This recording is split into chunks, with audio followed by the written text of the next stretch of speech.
What if the way you've been eating your entire life is working against the body you were born with? Not because of what you're eating, but when. Most of us have been told 3 meals a day is the foundation of good health. Breakfast is the most important meal. Never skip. Keep your metabolism fired up. Eat little and often. It sounds reasonable. It's been repeated so many times it feels like biology. It isn't. It's history. Specifically, it's about 100 years of food industry messaging dressed up as nutritional science. And underneath it, your actual biology, the one your ancient ancestors built over hundreds of thousands of years, tells a completely different story. Today on Ancestor Tactics, we're going deep into one of the most powerful and misunderstood aspects of ancestral health, your body's ancient relationship with fasting. What your ancestors actually ate, how their bodies adapted to cycles of feast and scarcity, what that metabolic architecture still looks like inside you, and why working with it rather than against it might change everything about how you feel. Here's a question worth sitting with. When did humans first have access to food on demand? Not reliably, not conveniently,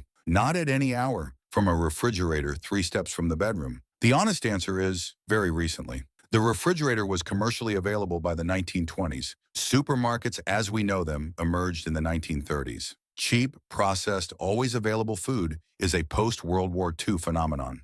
In the full sweep of human history, the idea that food is simply always there, waiting, ready, accessible at any moment of the day or night is extraordinary, unprecedented, and for the biology your ancestors built, deeply strange. For the vast majority of human existence, food had to be found, hunted, gathered, grown and stored with careful management. There were seasons of abundance and seasons of scarcity, successful hunts followed by days with nothing, harvest followed by long winters drawing down reserves. Your ancient ancestors didn't eat 3 times a day because they had a different philosophy about nutrition.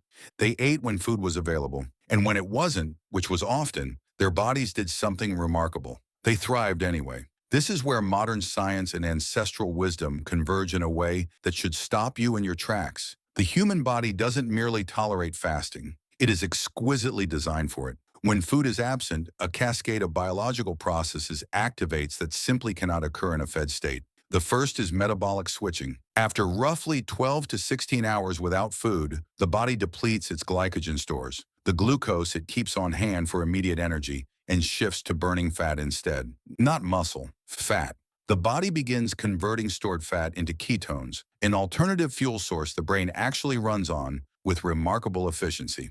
Many people who experience this shift for the first time report something unexpected: mental clarity, a quiet, focused energy quite different from the highs and crashes of glucose dependence. Your ancestors lived in this metabolic state regularly, not as a health practice, as a simple biological reality of their lives. The second process is autophagy, and this one is extraordinary. Autophagy is the body's cellular cleaning system. When food stops arriving, cells begin breaking down and recycling damaged proteins, clearing out dysfunctional components, and essentially performing deep internal maintenance. It's the biological equivalent of the body taking advantage of the quiet to repair what daily activity doesn't allow. Autophagy is so fundamental to health that the scientist who identified its mechanisms won the Nobel Prize in 2016. It activates in the absence of food.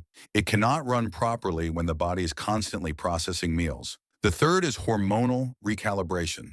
Insulin, the hormone that manages blood sugar, drops significantly during fasting. Chronically elevated insulin, driven by constant eating, is one of the most damaging metabolic conditions in the modern world. It underlies type 2 diabetes, obesity, cardiovascular disease, and inflammatory conditions. Fasting gives the body the insulin rest it was designed to receive regularly, not occasionally. Your ancient ancestors had naturally low insulin for significant portions of every day, not because they were disciplined, but because food simply wasn't always there. Now here's the part that doesn't get talked about enough. Fasting isn't just a metabolic state. For our ancestors, it was woven into the entire rhythm of life. And the body didn't experience those fasting periods as deprivation. It experienced them as normal. Think about what a successful hunt actually looked like. A group of hunters might track prey for an entire day, moving, focused, physically and cognitively demanding work without eating. The same hunter who would struggle to concentrate through a mid-morning work meeting without a snack was, in ancestral terms, capable of extraordinary sustained performance in a fasted state.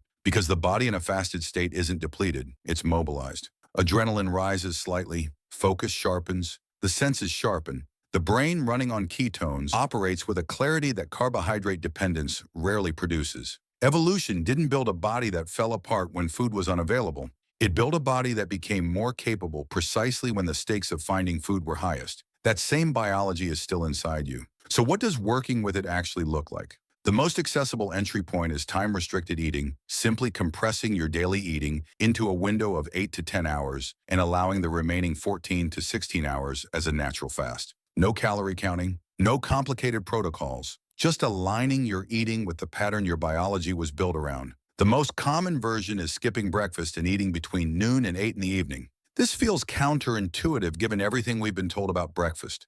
But for most people, the morning hours are naturally the easiest to fast through. Cortisol is elevated, the body is alert and mobilized, and genuine hunger often doesn't arrive until mid-morning at the earliest. What feels like breakfast hunger is frequently habit and blood sugar fluctuation rather than true metabolic need. Start by pushing your first meal an hour later than usual, then another hour. Let genuine hunger, not clock hunger, guide when you eat. Most people are surprised to discover how long they can go comfortably once the habit of constant eating is interrupted. If you want to go deeper, occasional longer fasts of 20 to 24 hours, once or twice a week more closely, mirror the feast and scarcity rhythm your ancestors actually lived. This is where autophagy accelerates, where insulin sensitivity resets most dramatically, and where many people report the most significant cognitive and physical shifts. The key distinction is this: you are not starving yourself. You are giving your body the biological conditions it was designed to operate in. There is a profound difference between depriving a system and allowing a system to function as it was built to function. There is one more dimension worth naming.